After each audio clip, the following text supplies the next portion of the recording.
But first, KTSM is your election headquarters.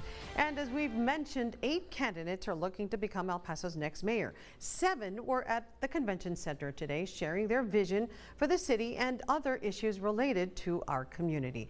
Our KTSM 9 News reporter Tirza Ortiz was there for the panel, and she's live from the control room with the story. Tirza.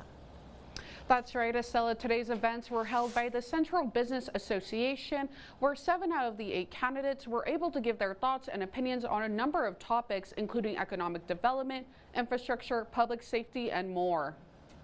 In the highly contested race for El Paso mayor, 8 candidates have their sights set on the role. They include 3 sitting city representatives, Brian Kennedy, Cassandra Hernandez, and Isabel Salcido, along with businessman Renard Johnson, Army retiree Stephen Winters, magazine owner Elizabeth Cordova, entrepreneur Marco Contreras, and Ben Mendoza, who has previously ran for other political positions. During a forum hosted by the Central Business Association, 7 of the candidates, minus Mendoza, were present to go more into their platforms, each person having 1 minute to give their plans on addressing issues concerning economic development, public safety, improving infrastructure, affordable housing, and environmental sustainability. Community members present said they appreciated the opportunity to hear more from the candidates. I looked into them briefly, like on their websites and what they said, but this forum was a really good way to know more specifically what policies and ideas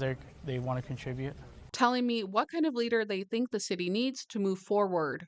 I just want someone who cares about the residents of the city, more like, combating misinformation, who is really transparent to the residents and how their taxes and their resources are being used for, and to look for long-term solutions towards the prosperity of the city, because this city has a lot of potential.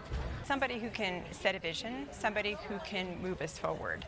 And I think it's important that they understand finances. I think that's important that they have their eye on a good vision for economic development for our community.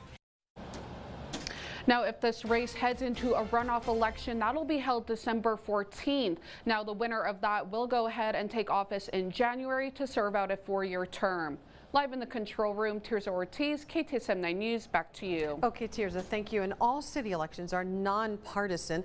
The last day to register to vote in Texas is October 7th. Early voting will begin October 21st with Election Day on November 5th.